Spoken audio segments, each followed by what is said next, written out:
Hello and welcome back to Franklin Covey's twice weekly podcast on leadership with Scott Miller. That's me. I'm your host each week where for the better part of 6+ years and 350 plus episodes, twice weekly on Tuesdays and Fridays, we release both video and audio episodes where Franklin Covey, the world's most trusted leadership firm, shines their 4+ decade megawatt spotlight onto different thought leaders, sometimes in our company, sometimes outside of our company, on topics that we think will make you a better leader. Perhaps you are a formal leader inside of an organization, frontline, first level, first time or season. Perhaps you are a member of a not-for-profit committee or a social organization where you're in a formal leadership role, or maybe you're a stay-at-home dad or mom. You have a side hustle, but your job is to build a family life, and therefore you're a leader in that capacity. Whether you are formally or informally a leader, all of us struggle with this thing called life. The number of hours, the number of weeks we have in our life. How do we attune our attention and focus and discipline and set priorities? Franklin Covey, of course, is arguably one of the leading authorities on both personal and organizational productivity. We, of course, have written some of the biggest books in history around time management, including this book, The 5 Choices to Extraordinary Productivity, of where our current time management solution is based upon. Today, we have someone that has a little bit of a counterintuitive approach to what you might call time management or productivity. You know him as Oliver Burkeman. He is the author of the New York Times bestselling book. He is a longtime columnist on the topic of productivity and time management. The book he has written is called 4,000 Weeks, Time Management for Mortals. Joining us from northern English countryside today on a blistering winter afternoon, Oliver Burkeman, welcome to On Leadership. Thank you very much for inviting me. It's great to be here. Great to have you. Oliver, you are a recognized thought leader, opinion leader on the topic of time management. You may or may not fashion yourself as a leadership management authority. You have been a writer and an opinion leader on this topic. You've written a column about this. What I would love to have you do is rewind a couple of decades and reorient all of our listeners and viewers to what has been your journey. Where do you have some well-placed ideas and expertise, and kind of where do you put some boundaries on, well, I'm not an expert on that, so don't confuse me. I think everyone likes to make sure that the listeners know what your fields of experience really cover. Sure, absolutely. I'll give it a go. I think there's sort of two levels to this, and I'll speak briefly about my sort of professional path, and then I might speak briefly about my kind of, I guess you'd call it, psychological journey through life, and treat you more as my therapist for 20 seconds, because I think that is an important layer to this. Now you're talking, because I love to process our guests' pain. So I'm happy to serve as your therapist. Let's do a ton of that. I started out after a sort of slightly trying to be an academic for a year or two. Didn't really work out. After college, I trained as a journalist. I worked in various different roles, primarily at The Guardian and Observer newspapers here in the UK. I did news. I ended up traveling to the US, which led eventually to living in New York for a long part of my life until fairly recently. So I did all sorts of journalism there, and I gradually out of that began writing, first of all, longer magazine pieces, and then this column that I wrote for The Guardian weekend magazine for many years, which had this title, "This Column Will Change Your Life," which was partly meant as a joke. I spent many, many hours of my life, I think, explaining to people that it was meant as a joke. But anyway, a lot of what I did then was to sort of take a skeptical look at a lot of the personal development space, a lot of that literature, testing things out, finding my own sense of what worked and what didn't. So, that's a deadline-driven culture. In a certain way, I was sort of faced with the challenges of managing time quite sort of immediately there. But I think on another level, I've always sort of had philosophical inclinations. And what I'm trying to do in my work, and especially in this book, is kind of acknowledge the sense in which time management is a much bigger thing than some people may kind of give it credit for. That really living a good and meaningful and useful and enjoyable life is a challenge of time management, because we have this finite amount. We don't know what the finite amount is going to be. We have very limited control over it, as well as limited quantity of it. And so in some ways you can see all the questions, it seems to me, of life as, in some sense, time management questions. And And I think for a long time as a younger adult, I really did think that there was going to be some kind of silver bullet system or technique or some new level of self-discipline that I was going to discover in myself that, was always going to be in the future. It was never quite where I was, but was going to solve all the problems of time management that I faced, that was going to enable me to never have to disappoint anybody, to fulfill all the ambitions I had for my career, to sort of get my arms around everything. And what I'm trying to explore in this book is, firstly, the fact that that's, I think, an impossibility, and an impossibility that gets harder and harder, as it were, in the modern era.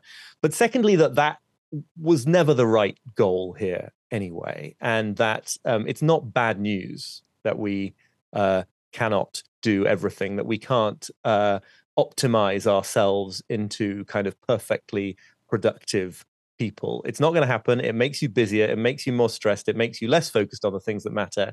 And by really facing up to our limitations, I think we can live far more calmer, but also more accomplished lives.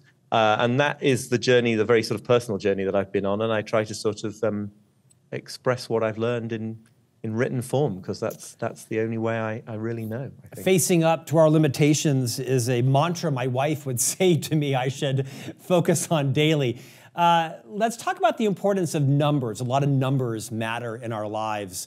Our GPA, our SAT, ACT score, our 401k balance, our FICO score, our cholesterol level.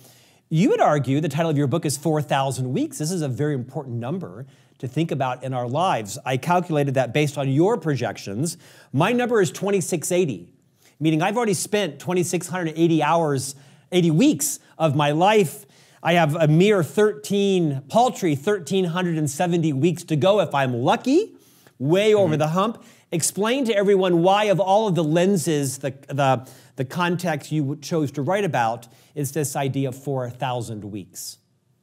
Well, so on the one hand, I'm sort of really glad that that we as a team at the publisher chose this title, because it is right. It's the average lifespan in the developed world rounded down to a headline-grabbing round figure, right? So if you live to be sort of 80, you will have had a few more than 4,000 actually, but not very many more. And to be honest, even if you break records, even if you sort of live into 110s, the number of weeks doesn't go up as much as you think it would, right? It goes to like 5,000 or 6,000 maybe, if you really, really are an outlier. And of course, tragically, many people are going to have fewer than that. I think putting it in the context of weeks, using that as the numerator, I guess is the word, is really powerful, because, well, for me, if I state it as a number of days, right, then it will be a much bigger number. But it's very easy for a day to not feel precious, and nobody usually cares that much if they kind of waste a few days and they look back and think they don't know what they did with the last few days. On the other hand, I could state it as years, and then obviously you get far fewer. But it feels like a year is quite a hard thing to waste, to let pass by. Not that it doesn't happen, but it's a long enough period of time. What's terrifying to me about weeks is that on the one hand, the number is not very large, 4,000. On the other hand, it is incredibly easy to not know quite what happened to the last 1, 2, 3, 4, 5, 6, 7 weeks of your life. So that's the title. I do then want to say, and we can talk about this if you're interested, right? The title is an attempt to slightly kind of, wake people up and maybe scare people a bit. I don't think that the message of the book is time is so short that we should incredibly stressfully be trying to wring value out of every minute of it. I think it's almost the opposite of that. So I hope that it is a calming message, even though the title is admittedly designed to, grab people. Oliver, you're very credible on the topic. You have written about time management for many years. You have studied and researched every productivity book, every time management course. You can tell the difference between, David Allen and Franklin Covey's productivity systems. You've tried them all. You write about them quite respectfully, but also frivolously, right, in terms of the 15-minute egg timer and the A, Bs, and Cs and the carry forwards. There's so many different methodologies. Weekly planning, daily planning, Sunday planning, values-based planning, roles-based planning. All of those have some value for all of us. You kind of take a different look at time management in terms of what's most important. Where will you spend your attention? What are the things that you'll choose to neglect? Will you talk about the importance of, in our lives, where we spend our attention is where we spend our time, and maybe shock everybody into doing some introspection around where are you spending your attention, because that's really where you're going to spend your weeks. Right, yeah, and then I will say a little bit about how I think about all these different techniques and systems, because I think there's an important thing that people sometimes miss, and I love talking about it. I think we're more and more switched on in the modern world to this idea of attention as a resource. People understand increasingly that social media platforms, for example, are not necessarily just these kind of wonderfully philanthropic organizations that exist to provide you with all sorts of fascinating content, but that there is an economy here, that if you're not, as the saying goes, if you're not paying for the product, then you are the product, that in some sense our attention is being mined by all sorts of different actors in the attention economy. And I think that is an important insight that a lot of people have. I do think it misses two things. Firstly, to call attention a resource is almost to not go far enough, because when you think about other resources that we have in life, money, food, intellectual resources, you need a certain amount of those. You can manage with lower amounts. You can maybe manage without almost any at all for certain periods, whatever. Attention just is life. It's more closely identified with life than any of those resources. What you do with your waking time on the planet just is what your life will have been. So, it makes no sense, I would say, to talk about having a problem if you never give any attention to that problem. It just doesn't exist, right? Or to say that you have a wonderful friendship if you give no time to that friendship. It's not real. And I think what makes that so important is that it does really bring the focus onto the currency of what we're talking about here. It does make it very clear that if we end up spending large amounts of our attention on things that we don't feel that we value, then that is, on some level, misspending life.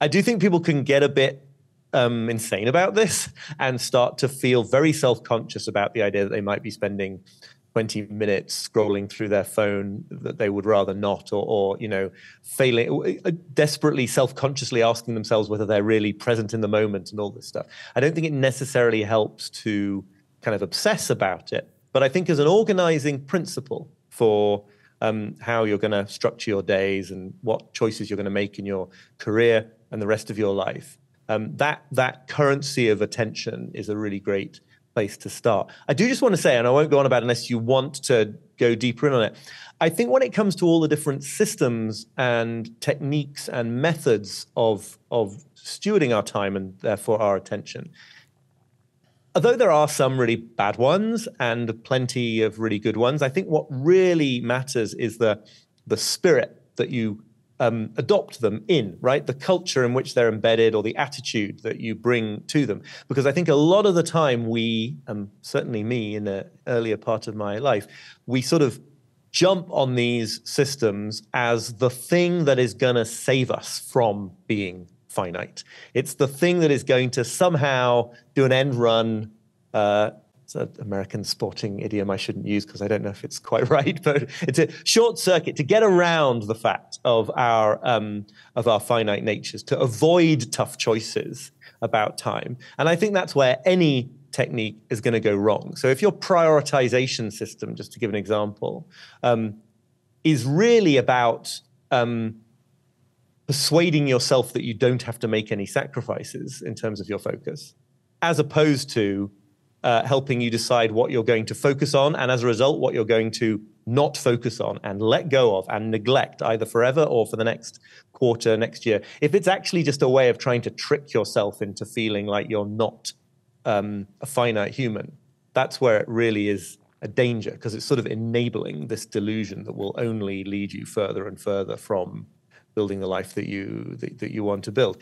If you're upfront about it and you're like, okay, yes, prioritization means I choose something to focus on, and that means I got to figure out what I'm going to be neglecting, what I'm going to give myself or my organization permission to not focus on, then you're talking, right? Because then you're living authentically in the state of being a finite human, as we all are.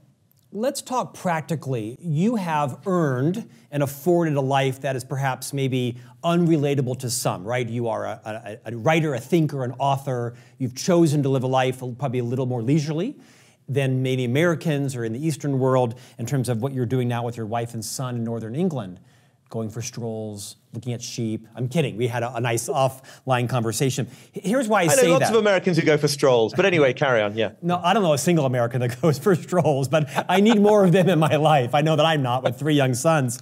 Here's why I ask.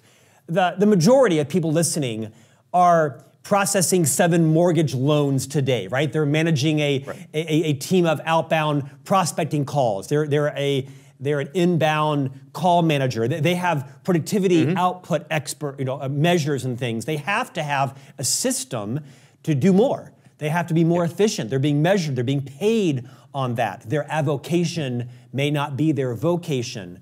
As you have written about and opined on and thought about and studied ways to be more efficient, your book really is more of a 30,000 view of what do you want your life to be about and how do you want to spend your attention and time?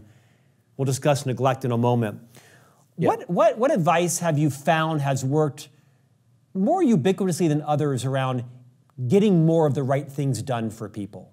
Anything you've collated or curated from all of your research and writing to say, here's some hacks or some tools that I think are valuable for a broad swath of people who have to live their lives in a efficiency mindset?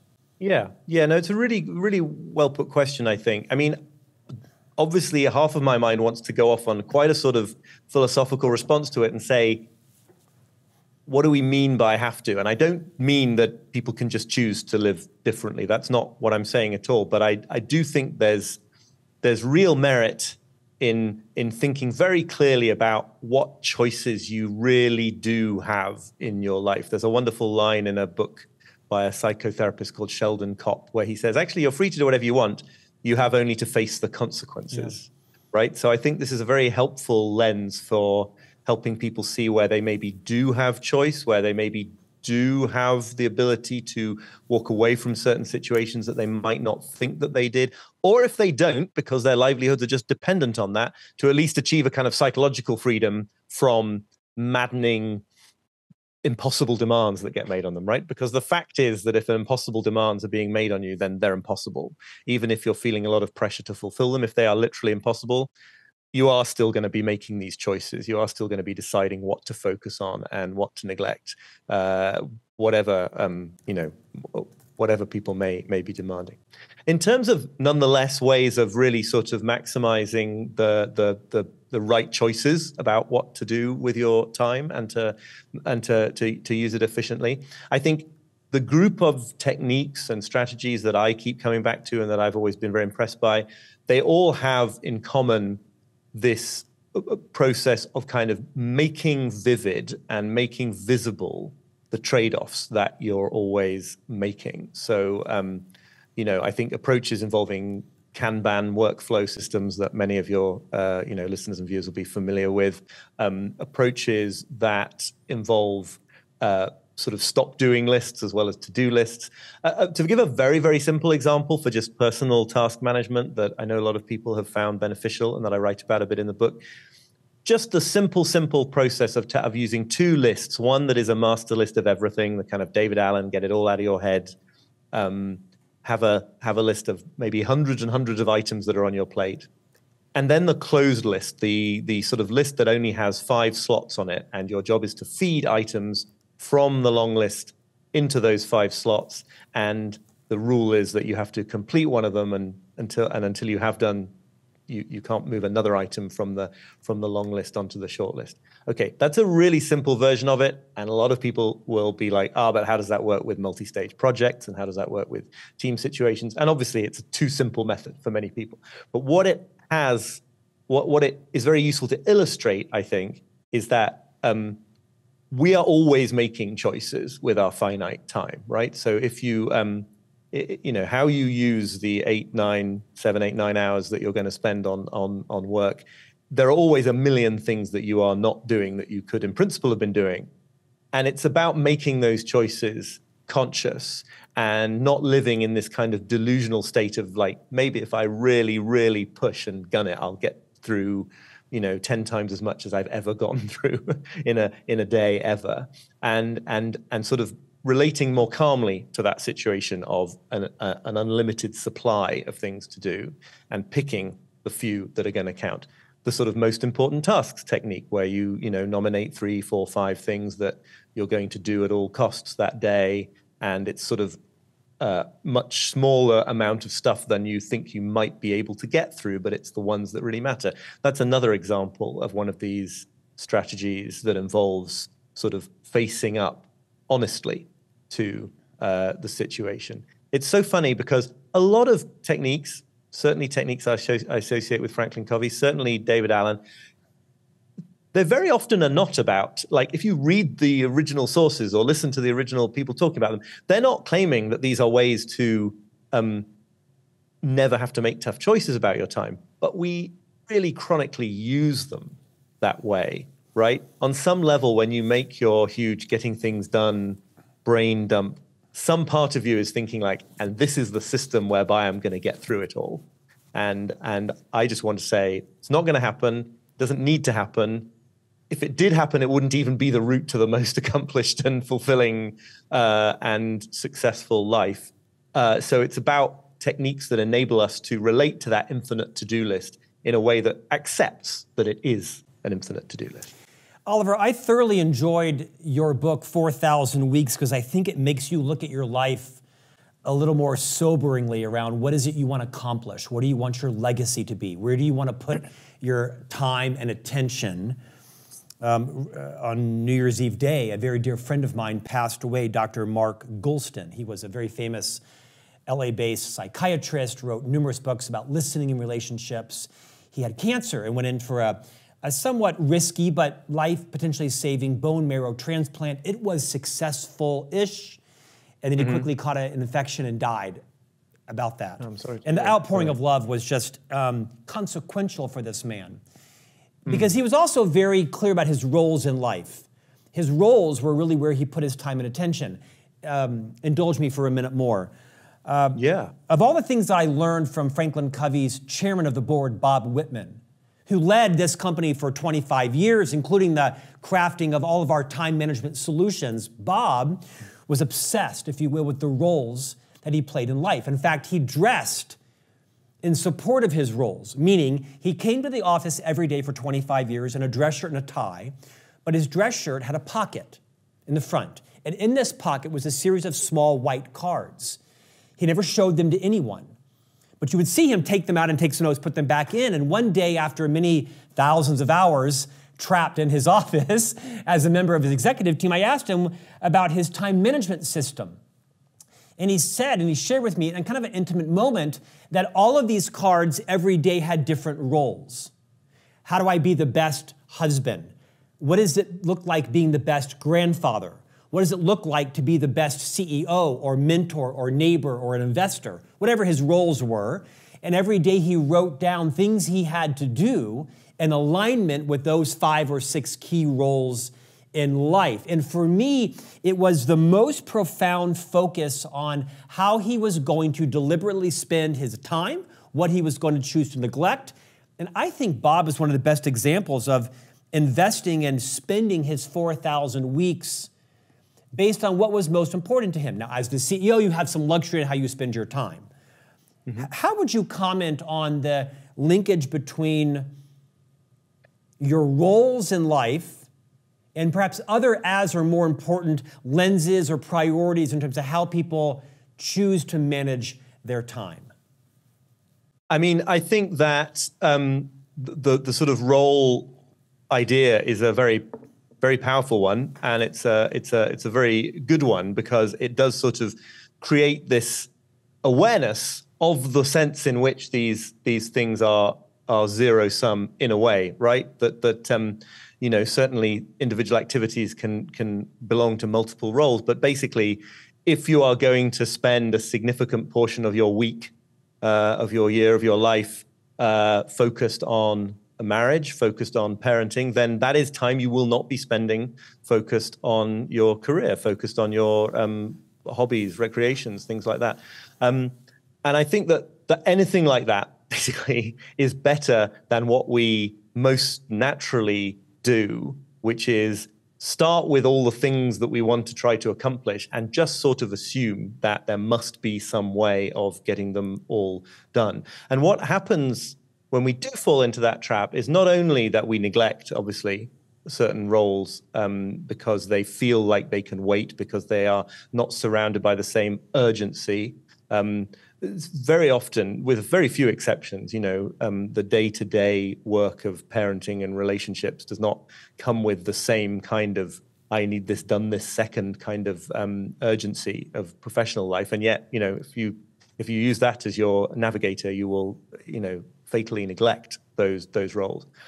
Also, there's this phenomenon that I think we really should mention at some point, whereby it's very, very easy, even and perhaps especially for people who care about using their time well, to fall into this mindset of deferral, where what they're doing is they're working on getting things out of the way, getting things done for some future moment of fulfillment, for the time when they get the promotion, or they get married, or they retire, or the kids go to college, when, quote, real life is going to begin in some sense.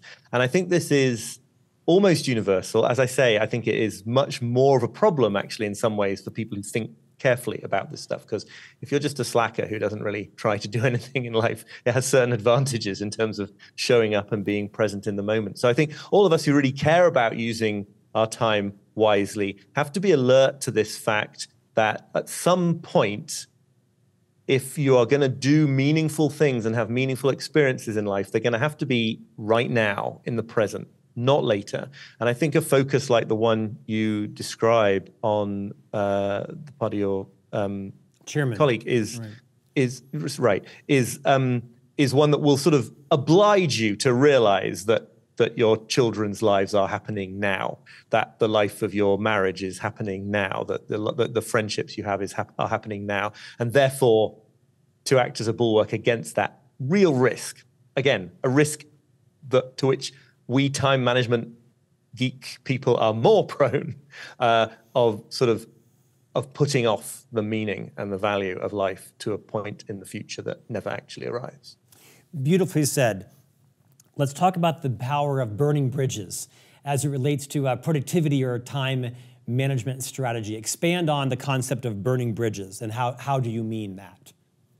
Well, there again, you know, I think one of the other ways in which we're always trying to feel like we don't have to make tough choices is in the allure, the appeal of keeping our options open, right? There's always this desire to feel that if you keep some options open, you are freer than if you close options down. But, well, firstly, I'm sure some people will be familiar with the research findings. Daniel Gilbert, the Harvard psychologist, and others have really shown that people are much happier with decisions that they make when those decisions are irreversible, when they can't fret and worry about whether they should change their mind and do something different. But also, it just stands to reason, I think, in a more sort of philosophical sense, you're always making choices and closing down options and burning bridges, by which I don't really mean, you know, needlessly insulting people you work with or something, but just sort of being willing to make irreversible decisions that it will be hard to back out of, making commitments, you know, embarking on career paths, leaving jobs, entering relationships, whatever it is. It has the effect, again, of doing consciously something that you're already doing anyway, which is closing off a million options at every single moment of your life. So one thing that I've found very useful, and I know the people I've spoken with about it found useful, as a way of kind of getting out of a procrastination phase or getting a team moving on something, getting out of a rut, is to look for some kind of difficult to reverse decision that could be made about the project at issue and to make it. It doesn't need to be a big decision, right? I think maybe the language of burning bridges implies grand gestures and things like that. But, very, very simply, a really sort of banal example, if you're kind of an individual launching a website, for example, would be to decide on the platform that you're going to use to launch it, to pay the subscription and to install it, right? Very, very minor. It's not a big deal, but it is kind of a thing that it's relatively difficult to back out of. Of course you can, but it closes off a whole bunch of options. And that can then have a real sort of snowball momentum effect, right? It becomes easier and easier to make these small decisions. And in a sense, they are all burning bridges. I think we all have this experience, right? You worry deeply about buying your first house or apartment, or whether to get married, or whether to have children, and all these kind of things that are so fraught and feel like your whole life is at stake.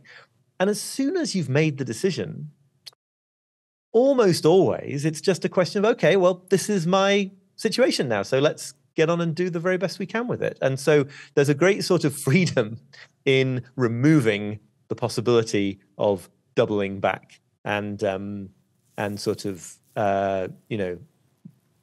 picking a different option and trying to fine tune the choice that you made. Oliver, I want to end on a bit of a personal note without this being macabre at all.